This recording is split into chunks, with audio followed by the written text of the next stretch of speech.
अस्सलाम वालेकुम, this is ODA foxtrot from defence outpost. तो पाकिस्तान और तुर्की से रिलेटेड यहाँ पर एक बहुत बड़ी न्यूज़ आ रही है कि तुर्की की तरफ से इस टाइम के ऊपर एक प्रॉपर प्लान इस्टेब्लिश कर दिया गया है, उसको अप्रूव कर दिया गया है, जिसके तहत पाकिस्तान के अंदर एक बहुत ही बड़ी ड्रोन मैन्युफैक्चरिंग फैसिलिटी जो है वो ओपन की जाएगी। एंड सरप्राइजिंगली अब यहाँ पर आकर ब्लूमबर्ग जैसे जो इंटरनेशनल मीडिया आउटलेट्स हैं वो इस चीज़ को कंफर्म कर रहे हैं, जिन्होंने तुर्किश मिनिस्ट्री ऑफ डिफेंस के सोर्सेज से बात की और यहाँ पर ये चीज़ कंफर्म हुई कि न सिर्फ तुर्की और पाकिस्तान के दरमियान इस मेगा ड्रोन फैक्ट्री को लेकर जो है वो बातचीत चल रही है कि पाकिस्तान में इस फैसिलिटी को इस्टेब्लिश किया जाए, बल्कि यहाँ पर जो ट्रांसफर ऑफ टेक्नोलॉजी है पर्टिकुलर सिस्टम से रिलेटेड वो पॉइंट भी यहाँ पर मौजूद है। यानी कि न सिर्फ प्रोडक्शन फैसिलिटी आ रही है बल्कि मुख्तलिफ प्रोजेक्ट्स का, मुख्तलिफ ड्रोन्स का, प्लेटफॉर्म्स का यहाँ पर TOT भी पाकिस्तान को मिल रहा है। और प्लान यहाँ पर यह है कि एक तो ये प्लेटफॉर्म जो है वो पाकिस्तान की मिलिट्री में इंडक्ट किए जाएंगे, यानी कि पाकिस्तान की आर्मी, नेवी, एयरफोर्स इन प्लेटफॉर्म्स को यूज करेगी। एंड साथ ही साथ जो बढ़ती हुई इंटरनेशनल डिमांड है तुर्किश ड्रोन्स की, उनको पूरा करने के लिए भी इस पाकिस्तान की प्रोडक्शन फैसिलिटी से ड्रोन्स एक्सपोर्ट किए जाएंगे। लेकिन इस पूरे मामले में एक बहुत ही ज्यादा इंटरेस्टिंग चीज हो रही है और वो ये है कि जब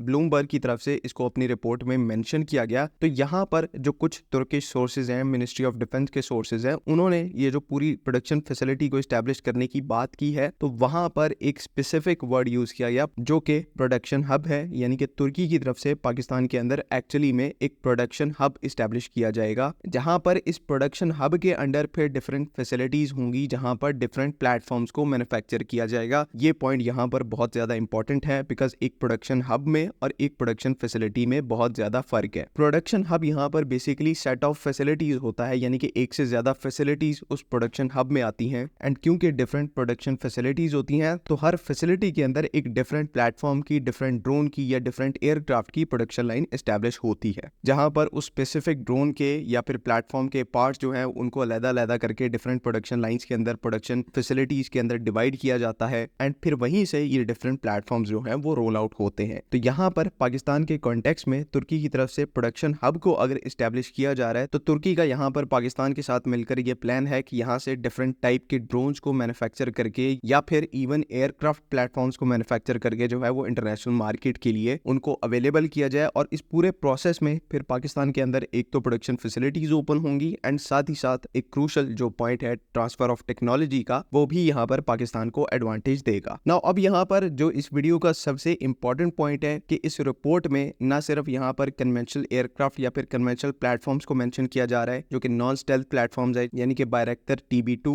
बायरेक्टर अकिंसी और फिर जो अनका 2 टाइप के कन्वेंशनल ड्रोन्स हैं, नॉन स्टेल्थ ड्रोन्स हैं, उनको भी इस प्रोजेक्ट के अंदर मेंशन किया जा रहा है। और साथ ही साथ मोस्ट इंपॉर्टेंटली यहाँ पर स्टेल्थ UCAVs को भी मेंशन किया गया है। स्टेल्थ प्लेटफॉर्म्स को भी यहाँ पर प्रोड्यूस करने की कैपेसिटी जो है वो पाकिस्तान में इस्टेब्लिश होने वाले इस प्रोडक्शन हब को दी जाएगी, जिसमें बायरेक्टर किजलेमा जैसे स्टेल्थ ड्रोन्स, उसके बाद अनका 3 जैसे जो लॉन्ग एंड्योरेंस स्टेल्थ ड्रोन्स हैं, उनको भी यहाँ से मैन्युफैक्चर किया जाएगा। तो जब आप यहाँ पर स्टेल्थ ड्रोन्स की बात करते हैं, स्टेल्थ टेक्नोलॉजी को पाकिस्तान के अंदर लाने की बात करते हैं तो गेम पूरे तरीके से चेंज हो जाती है। बिकॉज स्टेल्थ एयरक्राफ्ट को, स्टेल्थ ड्रोन्स को मैन्युफैक्चर करने के लिए आपको एक और ही लेवल का इक्विपमेंट चाहिए, एक और ही लेवल की एक्सपर्टीज चाहिए। तो ये वाला जो पार्ट है ये काफी ज्यादा इंपॉर्टेंट है कि तुर्की यहाँ पर स्टेल्थ टेक्नोलॉजीज को लेकर भी पाकिस्तान के साथ कोलैबोरेशन कर रहा है। एंड जब आप यहाँ पर इस पॉइंट ऑफ व्यू से तुर्किश मिनिस्ट्री ऑफ डिफेंस के ऑफिशियल्स की इन बातों को देखते हैं तो यहाँ पर कहीं ना कहीं इस चीज के चांसेस बहुत ज्यादा हाई हो जाते हैं कि ये जो नई प्रोडक्शन फैसिलिटी या प्रोडक्शन हब ओपन होने वाला है पाकिस्तान के अंदर, ये कहीं ना कहीं फ्यूचर में जो कान स्टेल्थ एयरक्राफ्ट है उसकी प्रोडक्शन को भी सपोर्ट करेगा। बिकॉज ये न्यूज आप बहुत पहले से सुनते आ रहे हैं कि तुर्की का प्लान है कि कान की जो एक प्रोडक्शन फैसिलिटी है उसको भी पाकिस्तान के अंदर इस्टेब्लिश किया जाएगा। तो यहाँ पर इस चीज के अच्छे चांसेस है कि वो जो प्रोडक्शन फैसिलिटी है कान की, वो भी इस पूरे प्रोडक्शन हब का या फिर प्रोडक्शन साइकिल का हिस्सा हो, जो कि यहाँ पर पाकिस्तान और तुर्की मिलकर एस्टैब्लिश करने जा रहे हैं। एंड अब क्योंकि यहाँ पर हम लोग ऐसी कोलैबोरेशंस को डिस्कस कर रहे हैं, पास्ट में हम चाइना के साथ भी कोलैबोरेशंस बहुत बड़े स्केल के ऊपर कर रहे हैं और इस टाइम के ऊपर भी वो कोलैबोरेशंस काफी ज्यादा सक्सेसफुल हैं, तो कुछ लोग आकर यहाँ पर सवाल जरूर करते हैं कि पाकिस्तान अपने इंडिजिनस प्रोजेक्ट्स पर क्यों नहीं काम करता, हम लोग यहाँ पर क्यों हर दफा बाकी कंट्रीज के साथ कोलैबोरेट करके कोई मिलिट्री इक्विपमेंट बनाते हैं। तो मेरा यहाँ पर आप सब लोगों से एक सवाल है कि क्या आपको लगता लगता है कि हमारा जो सालाना डिफेंस बजट है वो ऐसे किसी एक इंडिजिनस प्रोजेक्ट को यहाँ पर सपोर्ट कर सकता है? इसका जवाब है बिल्कुल भी नहीं। इवन यहाँ पर मैं कहूंगा कि आप हमारे नेबरहुड में देख लें इंडिया को, कि उन्होंने अपने कितने इंडिजिनस प्रोजेक्ट जो है वो खुद से शुरू किए और कितने उनके फेल हुए हैं। और आप सबको आंसर पता है कि इनके तेजस प्रोजेक्ट के साथ इस टाइम के ऊपर क्या हो रहा है, तपस जो इनका यूएवी है उसके प्रोजेक्ट के साथ यहाँ पर क्या हो रहा है। तो चलो इंडिया तो यहाँ पर ऐसे जो फेलियर्स हैं उनको सस्टेन कर सकता है, पाकिस्तान यहाँ पर ऐसा कुछ नहीं कर सकता। हम इवन छोटा सा रिस्क नहीं ले सकते अपने डिफेंस बजट के साथ, बिकॉज ये एक बहुत बड़े फेलियर के अंदर कन्वर्ट हो जाएगा और फिर बाद में उसका जो रिजल्ट है वो आपको कुछ नहीं मिलेगा। मैं यहाँ पर ये नहीं कह रहा कि पाकिस्तान ने अपनी तरफ से कोई इंडिजिनस प्रोजेक्ट्स यहाँ पर इस्टेब्लिश नहीं किए हुए, बिल्कुल हमारे बहुत से इंडिजिनस प्रोजेक्ट्स हैं जो कि इस टाइम के ऊपर सक्सेसफुल हैं, लेकिन वो सक्सेसफुल क्यों है, वो इन्हीं कोलैबोरेशंस की वजह से है कि किस तरह से हमने तुर्की के साथ कोलैबोरेशन की, किस तरह से हमने चाइना के साथ कोलैबोरेट करके फला प्रोजेक्ट को सक्सेसफुल बनाया। तो जब दो कोलैबोरेटर्स मिलते हैं, दो सक्सेस के चांसेस हैं वो बहुत ज्यादा बढ़ जाते हैं। ये ऐसी ही है जिस तरह से उर्दू में एक मिसाल है कि 1-1 और 2-11 हो जाते हैं। तो पाकिस्तान और तुर्की और पाकिस्तान और चाइना की